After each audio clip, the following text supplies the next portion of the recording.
Şəkil ləhcəsi haqqında sonuncu videomuzu təxminən 8 ay əvvəl çəkmişdik. Bu keçən müddətdə yeni biliklər əldə elədik. Məsələn, Şəkidə zəhmət olmasa sözü çox da demirlər. Deyirlər incimə. İncimə oradan qapını ört də deyir. Zəhmət olmasa biraz rəsmi səslənən bir söz qəlibidir. Amma incimə daha səmimidir. İncimənin səs tonu da elədir. İncimə deyəndə ki, öz ifadəsi, üslub da biraz elədir. Amma incimənin istifadəsi hal-hazırdakı hərəkətlərə aiddir. Məsələn, sizə deməzlər ki, incimə sabah bizə gələrsən. Hal-hazırda deyir ki, incimə, mənə bir dənə çay süzdə, incimə qapını ört də. İkinci söz biraz daha intonasiya ilə bağlıdır, nisbətən çətindir. Bax, var canın sağ olsun.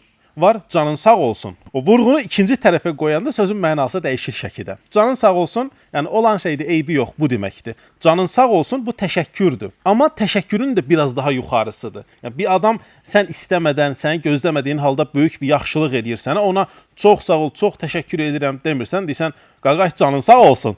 bu Bəlkə də ləhcəni tam deyə bilmirəm o şəkil şeydən, amma ötürürəm də məncə informasiyana. Üçüncü sözdə olça çalmaq. Əl çalmağa, bax indi elə bilərsiniz ki, olça çalmaq qədimdən qalan bir sözdür. Qədimdə deyirlər, yaşlı adamlar deyir, elə deyil. Bizim bu gənc ətrafımız hamısı məsələn olça çalırdıq deyirlər. Mən sonra girib lüğətdən baxmalı oluram buna. Görürəm ki, dialekt lüğətində var ki, Şəkidə əl çalmağa olça çalmaq deyirlər. Bu siyahı uzanır, amma hələ ki ən maraqlıları bunlardır.